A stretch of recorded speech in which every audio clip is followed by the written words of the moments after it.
What's up, guys? Welcome back to the channel. So we have an announcement here from the Legion Go community, from Ben Myers here over on their blog, their article. This came out August 9th, and this is August 10th at time of me making this video. I just saw this morning, so almost a day late seeing this, but it's basically a complete layout of what to expect for the device going forward, a roadmap and some other information. So it was really interesting to go through. So I wanted to make a video. I want to go through this with you, read over a good bit of this and kind of talk about it and what the future is looking like for the Lenovo Legion Go. So let's go ahead and get into it and take a look at this article. So here we are over on the Legion Gaming Community website, and here is the article from Ben over here. So thank you for your continued engagement and feedback, which have been invaluable in shaping the roadmap for Legion Go. I want to address some outstanding concerns that have been raised over the past few months and share our plans for the ongoing improvements and updates. So they start off here with abandonment issues. We appreciate your eagerness for updates and are committed to improving the device at a steady pace. However, I understand that our update cadence may be a little slower than some of you might expect or demand. It's understandable to want more faster. We've come a long way, but we still have a ways to go before the device is living its best life. Despite how it may feel, work hasn't stopped on improvements. We have updates planned for quite a while yet. And their updates have been fairly slow since post kind of launch last year, and we've gotten some decent ones, though. The recent BIOS has helped with quite a few things on the go, though there's still things that need to be worked on. It's still, in my opinion, not as good as BIOS 29. And the driver update that we got was really good. However, these are slow to roll out as well. But it's not just them. Across the board, really, even with the ASUS ROG Ally, I do wish all these companies would get the drivers rolled out faster to us, at least for the GPU. But anyway, let's move on here and see what else we've got. Our standard EOS, or end of service policies, usually extend around 3 to 5 years after a device is last sold, which includes continued critical updates, parts availability, etc. The EOS date is October 28th, 2029 for Legion Go, which is about 6 years after the original launch date, after which there will still technically be paths to get support, pending parts availability if necessary. So for the next several years, if/when you need to contact us, you'll be connected with people who are familiar with the device and able to help. So basically up to October 28th, 2029, that's where they envision their main support for critical updates, parts availability, all that kind of stuff. Now, critical updates means you may not be getting the updates that you want. So you might be getting updates to keep the device working, as there's OS updates, game updates, and things like that. But you may or may not be getting some of those driver updates or GPU updates for your drivers that you may want as often as the device ages. But we'll see how that works out. And it's good to know that at least there are a lot of years ahead for the Lenovo Legion Go, which I kind of assumed with Lenovo anyway, but they're laying it out there. So it goes on, we are also committed to this category long term. We have learned a lot from the launch of this device, and your feedback has shaped our understanding and response to key issues. Resources being finite, however, we try to focus on addressing the most significant and solvable challenges first. While we'd love to address every concern, it's important to acknowledge that not all issues can be fully resolved due to the inherent limitations of any technology. And that's true, depending on what the complaints are about the device. But of course, I don't know how much each company is dedicating resources to these devices at launch and kind of seeing how successful they are and that type of thing. But they do go on to say that they've brought on some more resources for the software team here. So we'll take a look at that, which means it sounds like Lenovo is continuing that investment and probably a ramp up to the next generation eventually of the next Go, and I guess the Go Lite that we might get eventually, or the Go S. That said, we have secured some additional resources for our software team, created a voice of customer team specifically dedicated to this product and aggregating feedback from all available sources, Reddit included, and bringing that feedback directly to the product management, engineering, quality, and development teams. The Contact Us button on the right flyout menu in the Help section is being actively monitored in all languages, and I've seen feedback in many languages being reviewed weekly, if not daily. Please continue to use that to provide feedback directly to the dev teams. So it sounds like a fairly streamlined way, continuing to be able to communicate right to the people that need to hear about what the community is saying about the device to help the current device and, of course, the future iterations. All right, in terms of the actual speed and cadence of updates, they are going to continue to be spaced out quite a bit, pardon the pun, Part of the reason for this is an additional non-negotiable security reviews that all Lenovo software must go through in order to ensure compliance with high standards of security. This ends up necessitating more bundling of features and updates into bigger releases to get as much in for review as possible in order to maximize what we're putting out. Nevertheless, we are still looking at ways to improve speed and frequency of updates. So if that all there is true, it would make sense why they are trying to push bigger updates more spaced out to get those through rather than pushing smaller updates constantly, because I guess those would get held up, and it's not that easy for them to just push us quick, smaller updates the way that it's set up now. Hopefully, maybe eventually they could get around some of that, at least for some updates that might not be so much part of the security issues, but yeah, we'll see how that goes. And it says, finally, for those who may be worried about any potential future devices impacting support for this device, any improvements we make that can be implemented on this device will be.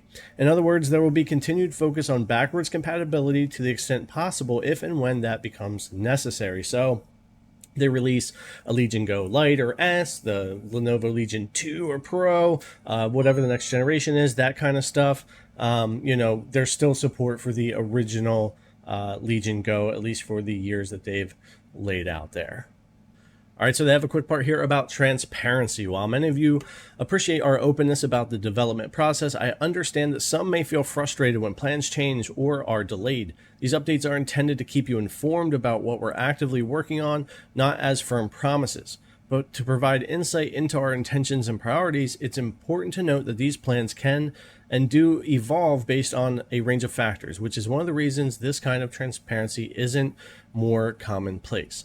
So you give people a roadmap and a bunch of things you expect to get done, and then some of the features or updates you had planned don't make it, and then people get upset and say, you aren't coming through with what you said. And it can be a sticky situation, especially when you're talking about all the software development for these devices, especially these first-gen devices that have really needed a lot of improvement since launch. Now, next we have feature updates and prioritization. So our hand was somewhat forced to pivot away from more pressing functional updates to the UI overhaul because our original UI was getting increasingly difficult to update. Since users were also, albeit less urgently, asking for an overhaul of the UI, it made sense to get that out first to provide a better platform for future updates. The new UI will continue to be refined alongside other ongoing planned updates. And I really do like the new UI that we got for Legion Space. It's definitely loads better than what we had, and that's Legion Space and the side menu, the quick access menu that we have. So I kind of agree with that. We definitely needed that overhaul, and if it helps with updates and that kind of stuff also moving forward, then that makes sense. But I certainly wasn't against getting that in there.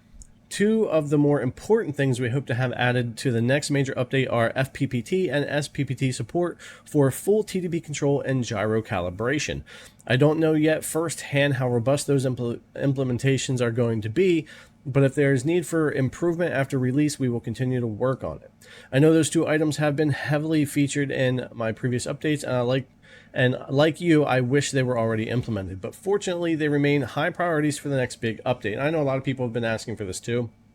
So hopefully they'll be able to get that into the next update for their review and get that released. Now, the last section they have here that we want to take a look at is the closing some loops. So I'm going to kind of go through this part a little quicker here. I might not read through all of these. I don't want the video to be insanely long, but so closing some loops here. They have portrait display, incompatibilities and functional limitations presented by a native portrait display on Windows are going to persist. At this point, it doesn't seem like there is anything that can be done at a SW or FW level to overcome the hardware challenge presented. More on AFMF specifically below. And yeah, that's been a point of contention with the Legion Go, is that portrait display. And even though I love the display, the look of it, the size of it, that has caused some problems with some features and games and stuff like that.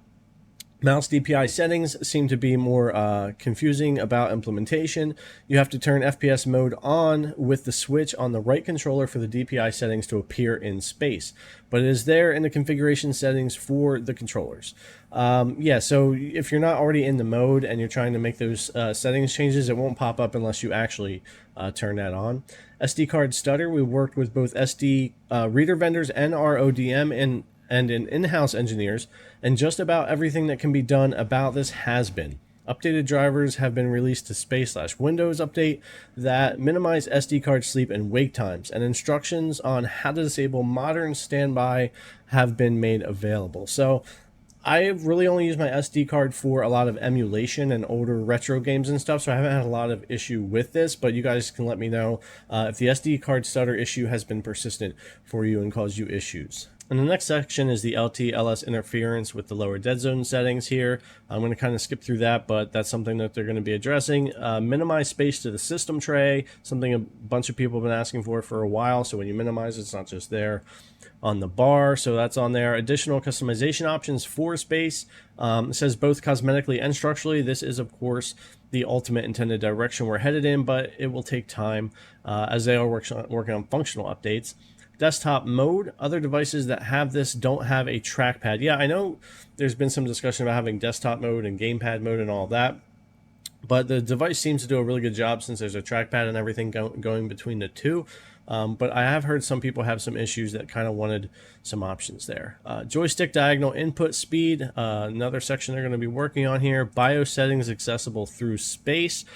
This would be really cool. It's something that Armoury Crate SE has, something we've been pushing for, is getting something where we could at least make some more adjustments to both the BIOS and the GPU stuff through space. V35 BIOS. So this version was removed for now because it changed the way the power button light is controlled and hasn't been implemented in space yet. This version also resets the default settings, so if you eventually upgrade to any version equal to or higher than 35, you'll need to do a one-time reset of your UMA buffer settings, blah, blah, blah. So yeah, I saw that this got removed from the website because I had done an update video on this, and I actually like this BIOS better. It's been working better for me than 32, so it was definitely an improvement, but apparently they do need to wait and put out another update for that. AFMF2. So as some of you have noticed, this seems to be a more promising on the go with the generic AMD preview driver than AFMF. We're working with AMD again to see if we can make some modifications at all for the Go specific driver to get this working better, including proper rotation for the on-screen display to accommodate the panel. But all of it needs further testing and cooperation and co-work. Again, no promises, but it is looking promising. So again, I've complained about really wanting these GPU driver updates quicker. I know it can be tough. Hopefully they'll be able to do that in the future. It's been for ASUS and for Lenovo. But other than sideloading the drivers, getting something official does often take some time. But yeah, those sideloaded AFMF2 drivers are pretty promising on the Legion Go. And then we have a small section here of others still ongoing. Per game profiles, right performance menu flyout, not requiring controller button press. Include refresh rate, resolution, and custom performance modes. Change default screenshot folder in space. Add Xbox button to quick settings menu for quick options. So yeah, that's pretty much what we're looking at for the post. I'll put a link to this in the description if you want to go take a look at this yourself. Pretty decent layout for what they're talking about with the Lenovo Legion Go here. So what I really kind of take away from this whole update and roadmap and everything we're getting from them here for the Legion Go is that it's kind of slow and steady as it goes. Expect support for the device for 3 to 5 years till what, October 28th, 2029 is kind of their cutoff for their critical updates and parts availability. And that updates for things like the GPU and everything else, they're going to continue to roll out fairly slow as they try to push out these bigger driver packets at a time and go through review and all that kind of stuff. So it doesn't seem like we're going to get a streamlined, faster approach to getting these drivers and stuff out, at least for this device.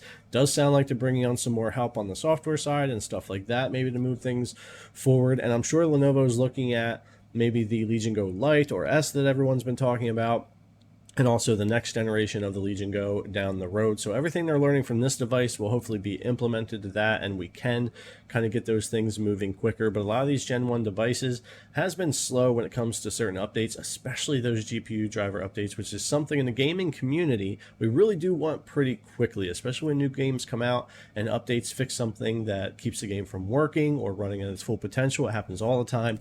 So for me, that's been like my biggest thing. I wish that all the companies, not just Lenovo, could get us those GPU driver updates faster rather than just working on side-loaded stuff hoping that works out okay. But ultimately, I think the future for the Legion Go looks good. It looks fine. There's going to be continued support. Updates will continue to come, but I think they're going to continue to be months apart when we get them. Recently, in my testing of the Legion Go against the Ally X and, of course, other devices in the past, it continues to do really well. It's still one of my favorite devices with the kickstand, the removable controllers, the large screen, even with its drawbacks being portrait and stuff like that. I really enjoy the device. I still use the Legion Go a lot.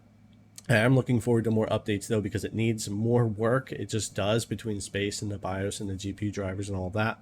But it is a good device. It has been good for me anyways in my time with it. So it looks like it'll have support for quite a while. I'm looking forward to covering the device for a long time here on the channel, and the next devices that they come out with here for their Legion Go line for our handheld gaming, and see where things go here. It's certainly exciting to see all these companies working and kind of heading in different directions and ideas with their devices, and we'll see how that works out in the future as the years come and these devices keep getting launched, and what winds up being successful and what doesn't. All right, guys, let me know what you think in the comments down below for this kind of roadmap and update for the Legion Go. Did you like this? Is it missing some things? Do you also wish things were able to be streamlined and quicker like I do? All right, guys, thanks a lot for coming to check out the video. As always, I really appreciate it, and I'll see you in the next one.